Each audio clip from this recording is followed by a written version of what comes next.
प्रहारचे संस्थापक आणि गेल्या अनेक वर्षाचे माझे चळवळीतले मित्र बच्चू कडू हे उपोषणाला बसले आहेत.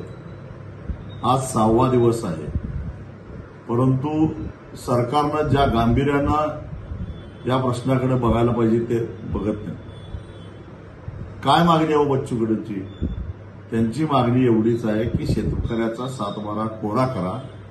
महायुतीच्या नेत्यांनी विधानसभेच्या निवडणुकीमध्ये तसं वचन देऊन शेतकऱ्यांची मतं घेतली आणि दिव्यांगांना 6,000 रुपये अनुदान द्या. ती सुद्धा मागणी साधी आहे, एक सामाजिक बांधिलकी म्हणून ती मान्य करायला पाहिजे. आणि या मागण्यासाठी आज सरकार लक्ष द्यायला तयार नाही. आज सकाळी बच्चू भाऊंची रक्ताची उलटी झाली. अजून किती परीक्षा बघणार आहात? काल मुख्यमंत्र्यांची पत्रकार परिषद मी बघितली आणि ज्या कुत्सितपणानं त्यांनी चंद्रशेखर बावनकुळे या प्रश्नाकडे बघतील असं म्हटलं, ती बाब अत्यंत संतापजनक आहे. सरकार अशा पद्धतीनं शेतकऱ्यांच्या प्रश्नावर उपोषणकर्त्याकडे बघणार असेल आणि शेतकऱ्यांना गृहीत धरणार असेल, दिव्यांगांना गृहीत धरणार असेल, तर त्याची प्रतिक्रिया समाजातून उमटणं गरजेचं आहे.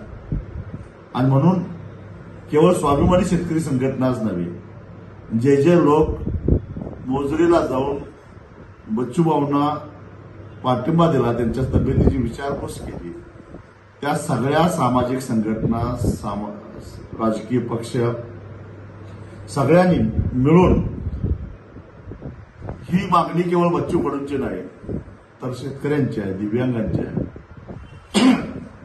म्हणून याला समर्थन आहे, समाजातलं मोठं समर्थन आहे. सरकारनं या उपोषणाकडे जर बेदखल केलं तर सरकारला त्याची किंमत चुकती करावी लागेल, हा इशारा देण्यासाठी म्हणून रविवारी 15 जूनला सकाळी 10:30 वाजता महाराष्ट्रात सर्वत्र चक्काजामचं आवाहन आम्ही केलेलं आहे.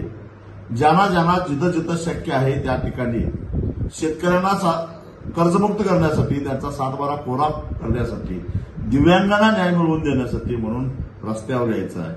आपल्यासाठी एक माणूस जीव पणाला लावून रक्ताच्या उलट्या झाल्या तरी सुद्धा लढतोय, त्याची परतफेड म्हणून तुम्ही एक दिवस खर्च करून रस्त्यावर या, एवढी सगळ्यांना माझी कळकळीची विनंती.